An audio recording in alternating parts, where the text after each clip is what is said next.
যুক্তরাষ্ট্রের বিভিন্ন শহরে প্রেসিডেন্ট ডোনাল্ড ট্রাম্পের বিরুদ্ধে ব্যাপক বিক্ষোভ হয়েছে। নো কিংস নামের একটি সংগঠনের আয়োজনে এই বিক্ষোভ কর্মসূচি পালিত হয়। এটি মূলত ওয়াশিংটন ডিসিতে অনুষ্ঠিত ট্রাম্পের বিরল সামরিক কুচকাওয়াজের প্রতিবাদে আয়োজিত হয়।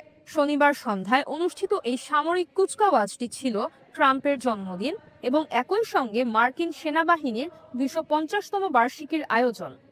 তবে অনুষ্ঠান ঘিরে যে কোনো ধরনের প্রতিবাদে কঠোর প্রতিরোধ করার হুঁশিয়ারি দিয়েছিলেন ট্রাম্প। বিশেষজ্ঞরা বলছেন, একদিকে রাজধানীতে সেনাবাহিনীর মহড়া, অন্যদিকে দেশের ভেতরে সেনা দিয়ে বিক্ষোভ দমন, এই দুই চিত্রে মারাত্মক সাংঘর্ষিক বার্তা যাচ্ছে। আয়োজকদের ভাষ্য মতে দেশব্যাপী অনেক শহরে বিক্ষোভ হয়েছে এবং এতে অংশ নিয়েছেন কয়েক লাখ মানুষ। সংগঠনটির নাম নো কিংস বা কোনো রাজা নয়।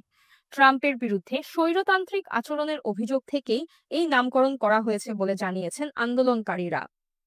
এদিন নিউ ইয়র্ক, ফিলাডেলফিয়া ও হিউস্টনের মতো বড় শহরগুলোতে জনসমাগম ছিল উল্লেখযোগ্য।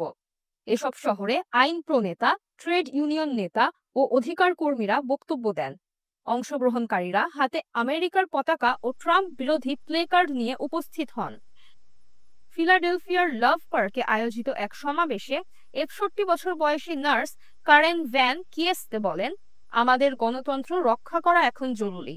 তিনি জানান, ট্রাম্প প্রশাসনের অধীনে জনস্বাস্থ্য খাতে জনবল ছাঁটাইয়ের বিরুদ্ধেও তিনি প্রতিবাদ করেছেন। লস অ্যাঞ্জেলেসের বিক্ষোভ ছিল সবচেয়ে বড় ও উত্তেজনাপূর্ণ। অভিবাসন বিরোধী অভিযানের প্রতিবাদে কয়েকদিন ধরেই সেখানে বিক্ষোভ চলছে। পরিস্থিতি নিয়ন্ত্রণে গত সপ্তাহে প্রেসিডেন্ট ট্রাম্প জাতীয় রক্ষী বাহিনী মোতায়েন করেন, যদিও ক্যালিফোর্নিয়ার গভর্নর গ্যাভিন নিউসম এর বিরোধিতা করেছিলেন।